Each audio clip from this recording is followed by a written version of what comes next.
అందరికీ నమస్కారం. ఆంధ్రప్రదేశ్లో వైఎస్ జగన్మోహన్ రెడ్డి గారి పరిపాలన ఎలా ఉందంటే నేరగాళ్ల రాజ్యం, అవినీతి పరుల భోగ్యం అన్న చందంగా మారిపోయిందండి. ఈ దశలో ప్రజలందరూ మళ్లీ చంద్రబాబు నాయుడు గారే రావాలి, ముఖ్యమంత్రి కావాలి, మమ్మల్ని ఆదుకోవాలని కోరుకుంటున్నారు. దీనికి కారణం ఈ 17 నెలల పరిపాలన అంతా కూడా నేరపూరితమయమైంది, అణచివేతలకు నిలయమైంది. దౌర్జన్యాలు, దమనకాండలు బాగా పెరిగిపోయాయి. మనకు తొలి నుంచి తెలుసు దళితుల మీద ఎలా దాడులు జరుగుతున్నాయో, ఎలా అణిచివేస్తున్నారో అందరూ చూస్తున్నాం. అలాగే మైనారిటీల మీద కూడా మళ్లీ ధ్వజమెత్తారు. మైనారిటీలను లెక్క చేయకుండా వాళ్ళ ప్రాణాలు వాళ్ళంతకు వాళ్ళు తీసుకునేలాగా ప్రేరేపిస్తున్నారు. తాజాగా మనకు నంద్యాలలో అబ్దుల్ సలాం కుటుంబం ఆత్మహత్య గూర్చి తెలుసు. అతని మీద రకరకాల నేరాలు పెట్టి అతన్ని బాగా ఇబ్బంది పెట్టి మానసిక క్షోభకు గురి చేసి ఆ కుటుంబం మొత్తం మానసిక ఒత్తిడి పెరిగి డిప్రెషన్ కు గురై ఆత్మహత్యలు చేసుకునేలాగా పోలీసులు వ్యవహరించిన తీరు రాష్ట్ర ప్రజలందరికీ తెలుసండి. గత ఎన్నికల్లో జగన్మోహన్ రెడ్డి గారికి ఎక్కువగా అండదండలుగా నిలిచిన వర్గాలనే ఆయన టార్గెట్ చేస్తున్నారు. దీంతో ఆ ప్రజల్లో ఒక అవేర్నెస్ వచ్చిందండి. ఓహో, ఇతను ఒక ఛాన్స్ అని అధికారం ఇవ్వడంతో ఇవన్నీ జరుగుతున్నాయి, మనల్ని అణిచివేస్తున్నారని.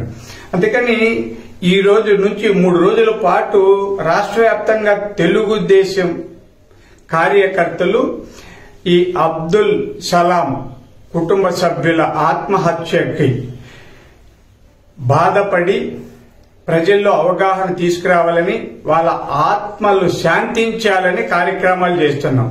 బుధవారం శాంతి ర్యాలీలు నిర్వహిస్తారు, గురువారం కొవ్వొత్తుల ప్రదర్శన చేస్తారు, శుక్రవారం ఆత్మ శాంతికి మసీదుల్లో ప్రార్థనలు చేస్తారు. ఇది ఇలా ఉండగా మనం ఆలోచిద్దాం, జగన్మోహన్ రెడ్డి గారు ఈ 17 నెలల పరిపాలనలో ఏం సాధించారు? అక్రమాలు జాస్తి, అభివృద్ధి నాస్తి తప్ప ఏమైనా ఉందా? ఏదో సంక్షేమ కార్యక్రమాలు అమలు చేస్తున్నామని చెప్పి మసిబూసి మారేడుకాయ చేసి ప్రజల్ని మభ్యపెట్టి దోపిడీ చేస్తున్నారు. యథేచ్ఛగా ఎర్రచందనం స్మగ్లింగ్ జరుగుతుంది. ఇసుక మాఫియాలు పెచ్చుమీరిపోతున్నారు. అక్రమ మద్యం ఏరులై పారుతోంది. భూ కబ్జాలకు అడ్డే లేదు, అదుపే లేదు. ఒకే కులం వాళ్ళకి పదవులు ఇచ్చుకుంటున్నారు, మిగతా వాళ్ళందరినీ అణిచివేస్తున్నారు. ఈ దశలో ఈ రాష్ట్రం చాలా అతలాకుతలం అవుతోంది. జగన్మోహన్ రెడ్డి గారికి పతన దశ ప్రారంభమైందని ఆయన తెలుసుకుంటే మంచిది. మనకు తెలుసు, ఇలా పక్కనే ఉన్న తెలంగాణలో నిన్ననే వచ్చిన ఫలితాలు తెలుసు, దుబ్బాక ఫలితాలు. అక్కడ కూడా కేసీఆర్ ఇలాగే వ్యవహరిస్తూ ఉంటే అక్కడ ప్రజలు తిరగబడి అధికారం ఉన్నప్పటికీ కూడా ఆ ప్రభుత్వ బలపరిచే అభ్యర్థి లేదా పార్టీ బలపరిచే అభ్యర్థిని కాదని భారతీయ జనతా పార్టీ అభ్యర్థిని గెలిపించారు. జగన్మోహన్ రెడ్డి గారు ఇక్కడ కూడా మీ పరిస్థితి అదే. ఇప్పుడు అందరూ తెలుగుదేశం వైపు చూస్తున్నారు, చంద్రబాబు నాయుడు గారిని స్వాగతిస్తున్నారు. రేపు రాబోయే తిరుపతి లోక్సభ ఉప ఎన్నికల్లో కూడా తెలుగుదేశం విజయ భేరి మోగిస్తుంది. దుబ్బాక లాగానే తిరుపతి కూడా కాగలదు. ఇది మరొక దుబ్బాక అవుతుందని జగన్మోహన్ రెడ్డి గారు గుర్తిస్తే మంచిది.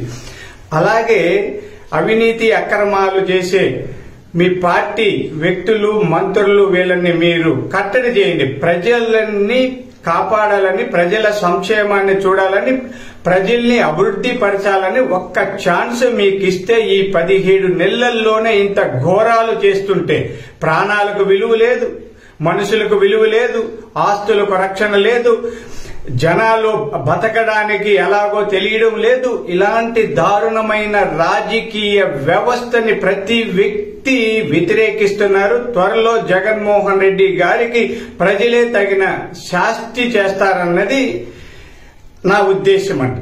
ఇప్పుడు నేను తెలుగుదేశం అధికార ప్రతినిధిగా స్పష్టంగా చెప్తున్నాను. ఇంతకు ముందు విశ్లేషించేటప్పుడు అంత స్పష్టంగా చెప్పేవని కాదు.